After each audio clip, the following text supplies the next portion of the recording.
जय हिंद दोस्तों। अभी जीएसटी में बहुत बड़ा संशोधन किया गया है। जीएसटी के जितने भी पहले स्लैब थे उन सभी स्लैब को ख़त्म कर दिया गया है और अब केवल जीएसटी के दो ही स्लैब बचे हैं, 5% और 18%। तो दोस्तों, जीएसटी में हुए संशोधन से बहुत सारी चीज़ें सस्ती हो गई हैं।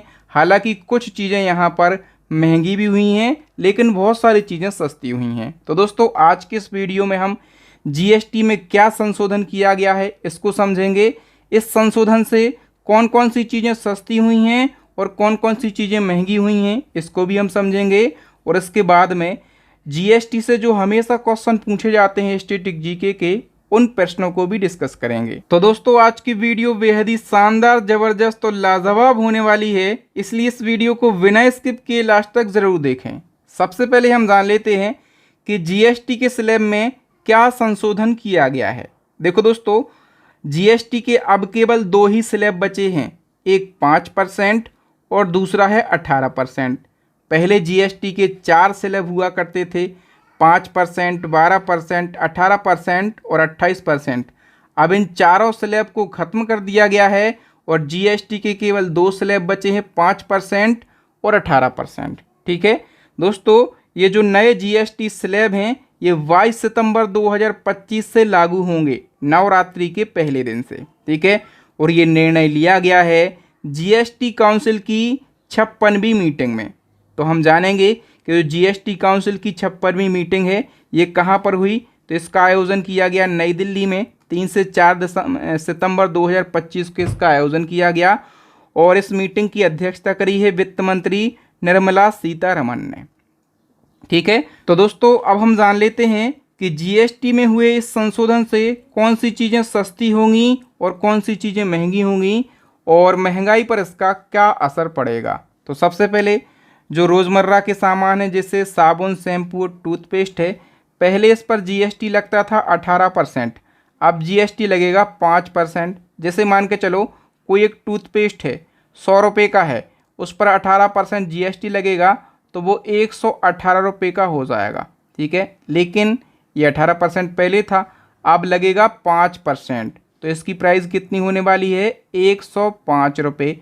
यानी कि महंगाई बहुत ज़्यादा कम यहाँ पर होने वाली है। घी मक्खन पर पहले 12%, अब 5%। नूडल्स और नमकीन पर पहले 12%, अब 5%। बर्तन पर 12%। ठीक है, अब 5% लगेगा। बच्चों की बोतलें, नैपकिन और डायपर, ठीक है, सिलाई मशीन, इन सब पर पहले 12% लगता था, अब कितना लगेगा, 5%। ठीक है, जो ट्रैक्टर के टायर थे इन पर 18% लगता था, अब 5% लगेगा।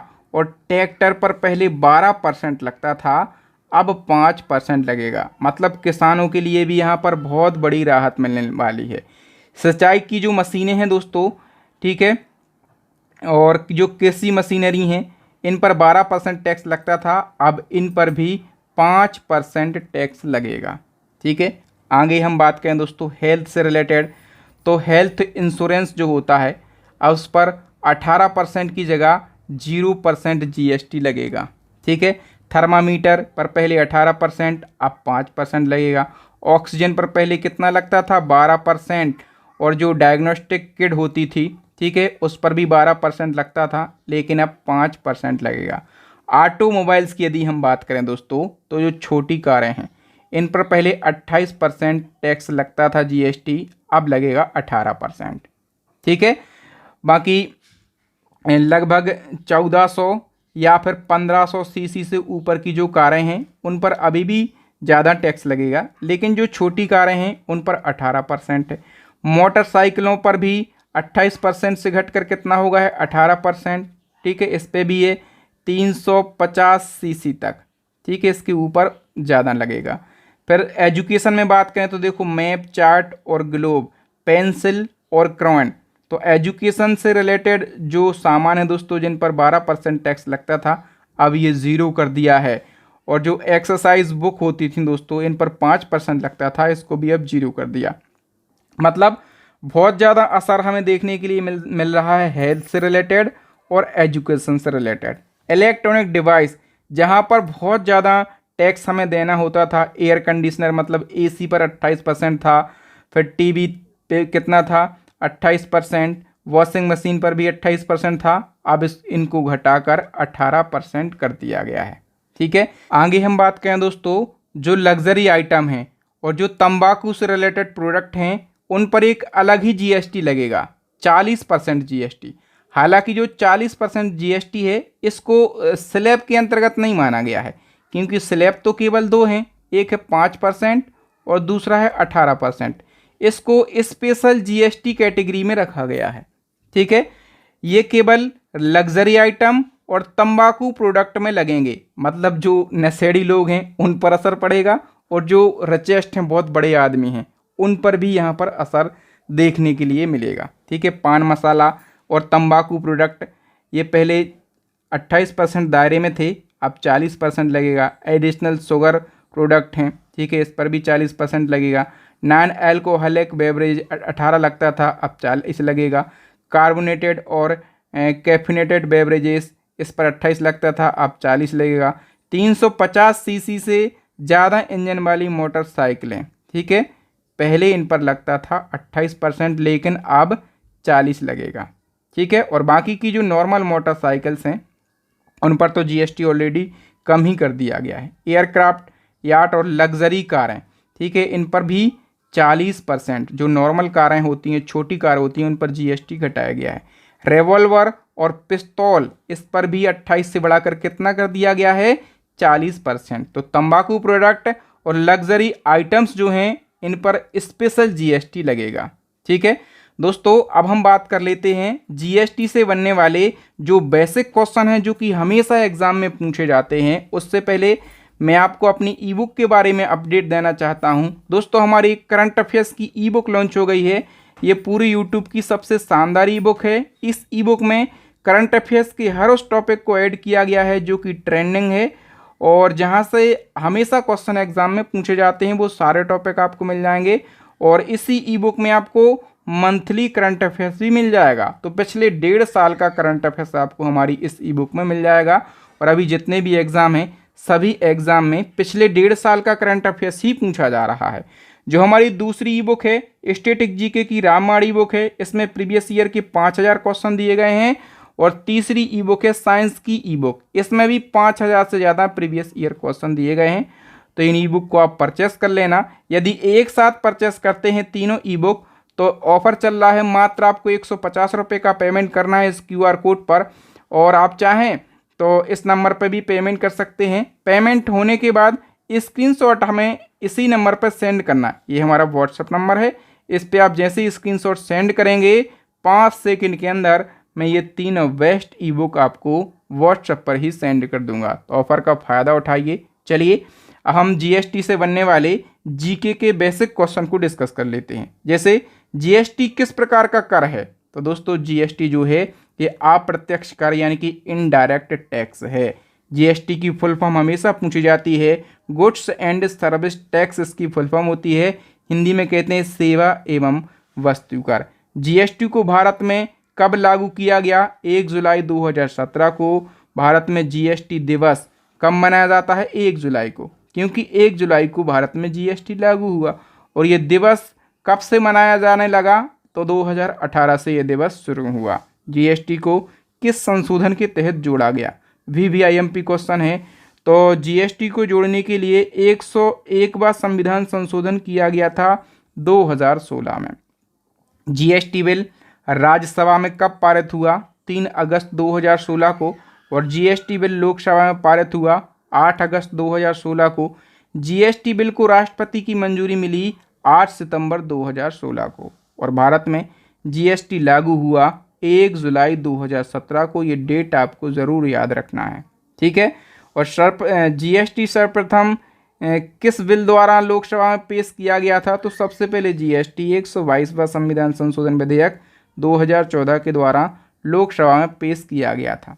इसी क्रम में नेक्स्ट क्वेश्चन है, जीएसटी बिल सर्वप्रथम किसके द्वारा पेश किया गया था? तो जीएसटी बिल सबसे पहले अरुण जेटली के द्वारा 19 दिसंबर 2014 को लोकसभा में पेश किया गया था। फिर बताओ, राष्ट्रीय जीएसटी का विचार पहली बार कब और किसके द्वारा रखा गया?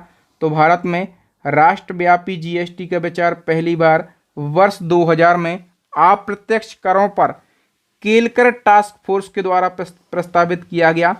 और ये जो फोर्स है दोस्तों, इसकी अध्यक्षता करी विजय केलकर ने।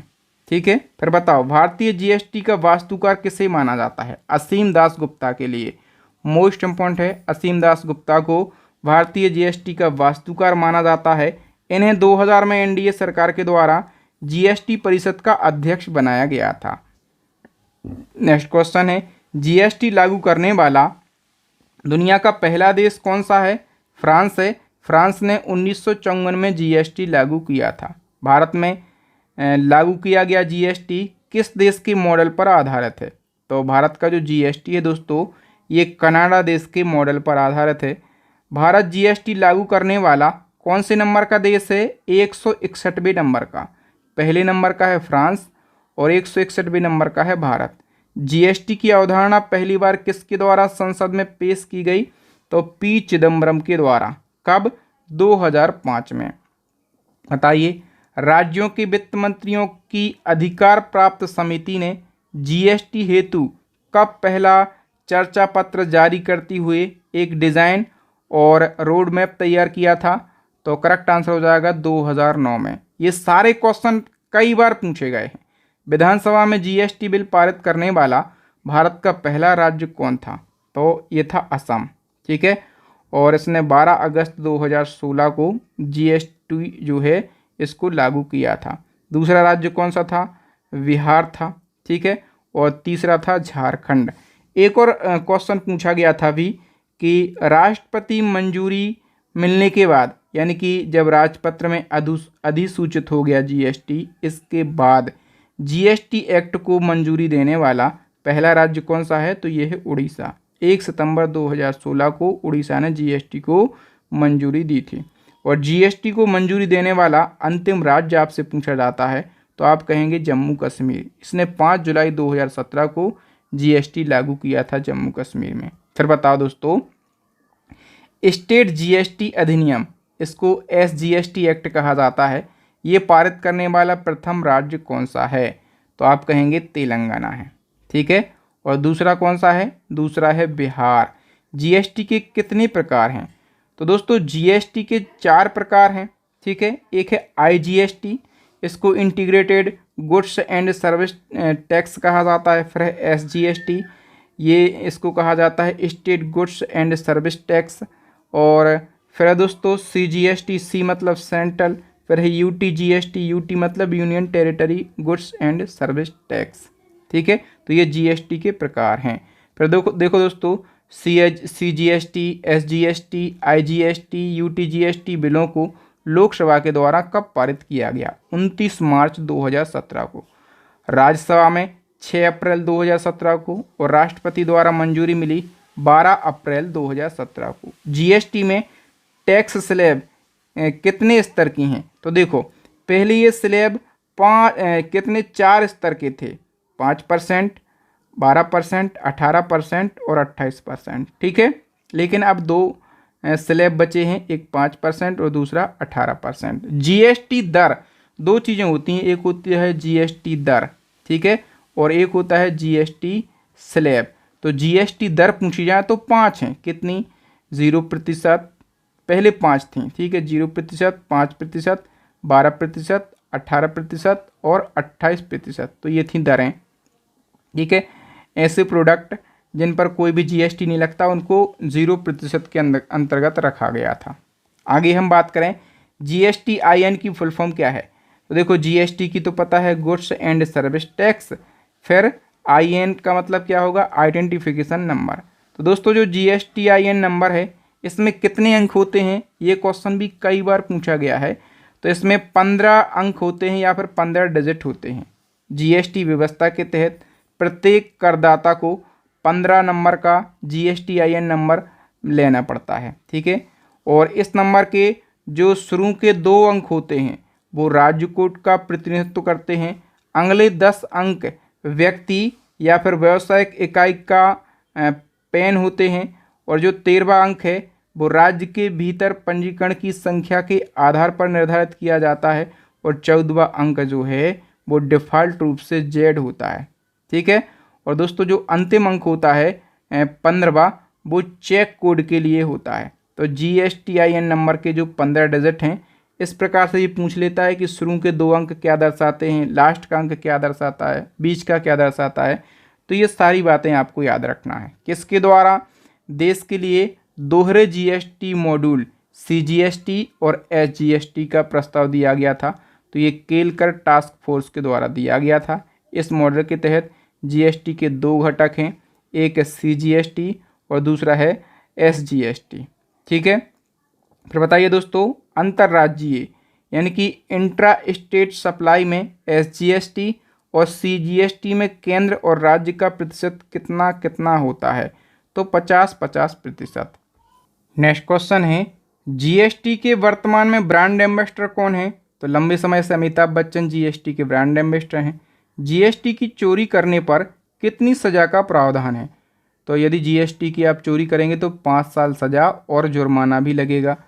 कौन सा केंद्रीय कर है जिसे GST में सम्मिलित किया गया है? तो केंद्रीय उत्पाद शुल्क सेवा कर, प्रतिकर शुल्क और सीमा शुल्क पर विशेष अतिरिक्त शुल्क, अधिभार और उपकर, केंद्रीय बिक्री कर, ये सभी GST में सम्मिलित हैं। और राज्य कर जिन्हें GST में शामिल किया गया है वो कौन कौन से हैं? तो मनोरंजन कर, लॉटरी, सट्टेबाजी और जुआ कर, और जो वैट होता है इसको भी शामिल किया गया है, और लग्जरी टैक्स, इन सबको GST में शामिल किया गया है। नेक्स्ट क्वेश्चन है, मॉडल GST कानून में शामिल कुल कितने सेक्शन हैं, कितने चैप्टर हैं और कितनी अनुसूचियां हैं? तो मॉडल GST कानून में 162 सेक्शन हैं, 25 चैप्टर हैं और 4 शेड्यूल यानी कि अनुसूचियां हैं। फिर जो मॉडल GST कानून है, इसकी किस अनुसूची में ये वर्गीकृत किया गया है कि कोई सप्लाई गुड्स है या फिर सर्विस? तो ये अनुसूची 2 में दिया गया है। फिर एक और एक्ट है, central goods and service tax act 2017, इसको शॉर्ट में CGST एक्ट 2017 कहा जाता है। इसमें कुल कितनी अनुसूचियां हैं? तो दोस्तों इसमें 3 अनुसूचियां हैं, 21 चैप्टर हैं और 174 सेक्शन हैं। ठीक है। फिर बताइए दोस्तों, सोने के सिक्के और आभूषण आइटम पर कितने प्रतिशत GST लगाया जाता है? तो 3% GST लगता है सोने के सिक्के और आभूषण आइटम पर। सोना बनाने के शुल्क पर GST दर कितनी है? 5% है। ठीक है।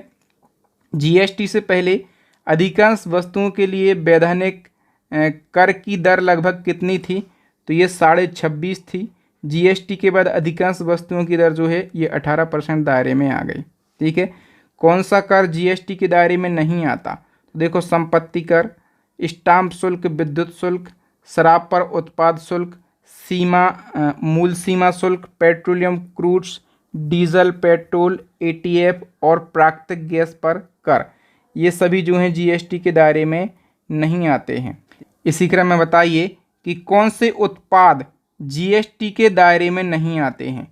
तो देखो दोस्तों, जो निल रेटेड आपूर्ति है, ठीक है, जैसे नमक, गुड़, अनाज, ये GST के दायरे में नहीं आते हैं। फिर छूट आपूर्ति यानी कि विशेष प्रावधान वाले जो उत्पाद हैं, जैसे ब्रेड, ताज़ा दूध, ताज़े फल, ये भी GST के दायरे में नहीं आते।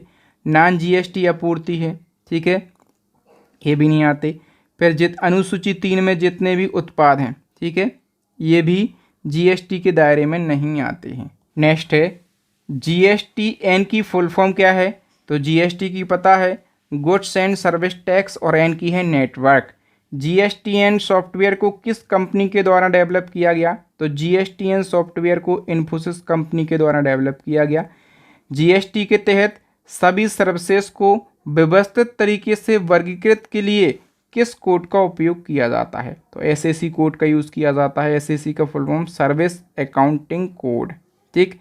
GST प्रोडक्ट वर्गीकरण हेतु SAC और HSN कोड कितने डिजिट के होते हैं? तो ये 6 डिजिट के होते हैं। फिर बताओ, GST के लिए संविधान संशोधन के परिणाम स्वरूप संविधान में कौन सा अनुच्छेद जोड़ा गया? तो इसमें अनुच्छेद 246A जोड़ा गया। तो GST के लिए संविधान संशोधन में जो है निम्न अनुच्छेद जोड़े गए। एक है 246A, ठीक है, और 246 ये जो अनुच्छेद है ये केंद्र और राज्य दोनों को जीएसटी लगाने और वसूलने की शक्ति देता है। फिर है एक अनुच्छेद 269A, इसमें क्या है तो अंतर्राज्यीय व्यापार के संदर्भ में जीएसटी लगाने और बांटने की व्यवस्था की गई है। फिर एक है आर्टिकल 279A, इसमें क्या है तो अनुच्छेद 279A में जीएसटी परिषद के गठन के बारे में बताया गया है कि जीएसटी परिषद कैसे बनेगी, इसका अध्यक्ष कौन होगा, वगैरह वगैरह। फिर देखो भारत सरकार द्वारा जीएसटी योजना के प्रचार प्रसार के लिए कौन सा नारा दिया गया, तो जीएसटी योजना के प्रचार प्रसार के लिए एक राष्ट्र एक कर एक बाजार नारा दिया गया। जीएसटी परिषद किस अनुच्छेद के अंतर्गत आती है, तो मैंने अभी बताया आपको अनुच्छेद 279A के अंतर्गत। जीएसटी परिषद का अध्यक्ष कौन होता है, जो केंद्रीय वित्त मंत्री हैं वही जीएसटी परिषद के अध्यक्ष होते हैं। फिर जीएसटी परिषद के पहले अध्यक्ष कौन थे, तो अरुण जेटली। जब जीएसटी लागू हुआ 1 जुलाई 2017 को, तब अरुण जेटली जो हैं वो वित्त मंत्री थे, इसलिए जीएसटी परिषद के पहले अध्यक्ष भी अरुण जेटली हो जाएंगे। जीएसटी परिषद में कुल सदस्य कितने होते हैं, 33। जीएसटी परिषद के सदस्यों की नियुक्ति राष्ट्रपति के द्वारा करी जाती है। जीएसटी परिषद की स्थापना 12 सितंबर 2016 को हुई थी। जीएसटी परिषद का जो सचिवालय का मुख्यालय है वो नई दिल्ली में है। जीएसटी परिषद की बैठकों में भाग लेने वाला लेकिन वोट न करने वाला स्थायी सदस्य कौन होता है, ऐसा कौन सा सदस्य होता है जो जीएसटी काउंसिल की मीटिंग में तो भाग लेता है लेकिन वो वोट नहीं कर पाता है, ठीक है, तो वो सीबीआईसी का अध्यक्ष होता है। सीबीआईसी मतलब केंद्रीय अप्रत्यक्ष कर एवं सीमा शुल्क बोर्ड। जीएसटी परिषद के किसी निर्णय हेतु केंद्र सरकार के वोट का महत्व कुल पड़े वोटों का कितना होता है, तो करेक्ट आंसर हो जाएगा 1/3%। बताइए जीएसटी परिषद के किसी निर्णय हेतु राज्य सरकार के वोट का महत्व कुल पड़े वोटों का कितने प्रतिशत होता है, तो राज्य सरकार के वोट का महत्व होता है 1/2%। जीएसटी परिषद बैठक हेतु कोरम या गणपूर्ति कितने प्रतिशत होना जरूरी है, तो कुल सदस्यों का 50%। फिर बताओ जो जीएसटी लॉ है यानी कि गुड्स एंड सर्विस कानून, इसमें कुल कितने तरह के जीएसटी रिटर्न का प्रावधान है, तो टोटल 22 तरह के जीएसटी रिटर्न का प्रावधान है, ठीक है। इन 22 जीएसटी रिटर्न में से केवल 11 प्रकार के जीएसटी रिटर्न जो हैं वो एक्टिव जीएसटी रिटर्न हैं, बाकी 4 सस्पेंड हैं और 8 व्यू ओनली हैं, ठीक है। तो 22 तरह के जीएसटी रिटर्न हैं, उनमें से किसकी क्या स्थिति है वो भी मैंने आपको बता दिया। फिर बताओ जीएसटी के लिए इनवॉइस प्रोत्साहन योजना मेरा बिल मेरा अधिकार का शुभारंभ कब हुआ, 1 सितंबर 2023 से। प्रथम जीएसटी परिषद की बैठक का आयोजन नई दिल्ली में हुआ था सितंबर 2016 में। जीएसटी दरों से संबंधित कौन सी समिति है, तो अरविंद सुब्रमण्यम पैनल, ये जीएसटी दरों से संबंधित समिति है।